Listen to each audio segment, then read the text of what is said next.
Sou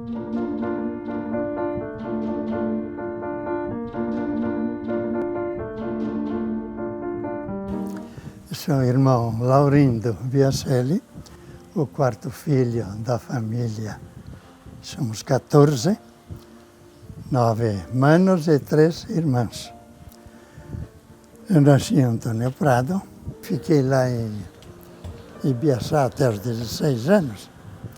Eu disse para a mãe, bom, se é para ir para o juvenato, acho que está na hora, senão depois não dá mais. Aí eu vou começar a me envolver com outras coisas e aí não dá. Dia 10 de fevereiro, entrei no juvenato lá em Veranópolis.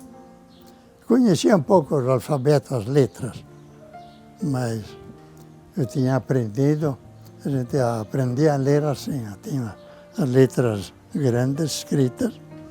O professor pegava um papel liso, com um buraquinho, e colocava, e que letra é essa? Que letra é aquela? Decorar o nome das letras. Achei gozado, né? Mas era assim.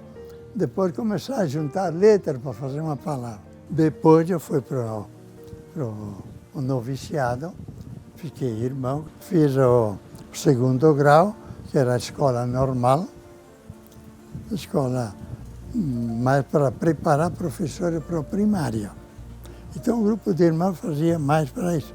Outros faziam curso clássico, científico, ou outros cursos, conforme a aptidão também, né, a necessidade da província. Quando terminei o segundo grau, essa escola normal, então terminei ficando 7, 8 anos lá na Escola São José. Aí comecei a faculdade. Fiz a Pontifícia Universidade Católica, quando ela funcionava no Colégio Rosário ainda.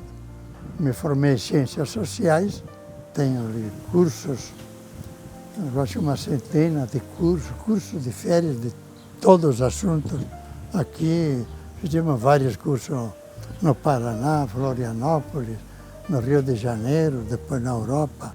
Fui para Mato Grosso, voltei aqui para Bom Princípio. E de Bom Princípio vim para cá. Aqui na ilha é como o Antigo e o Novo Testamento.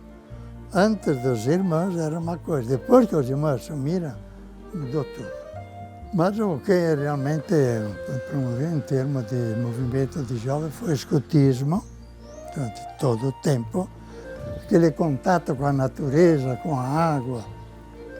Eu escalei tudo que é montanha por ali, no Rio de Janeiro, no Paraná, Curitiba, diversos lugares. Na Europa, eu estive 2 vezes na Europa, vários meses, quase 6, 7 meses, em cursos.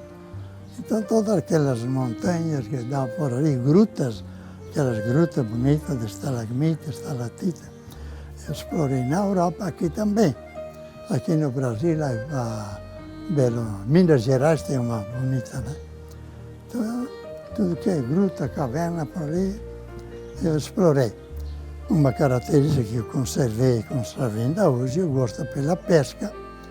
Até foi durante muitos anos depois, com o título Pescador da Província.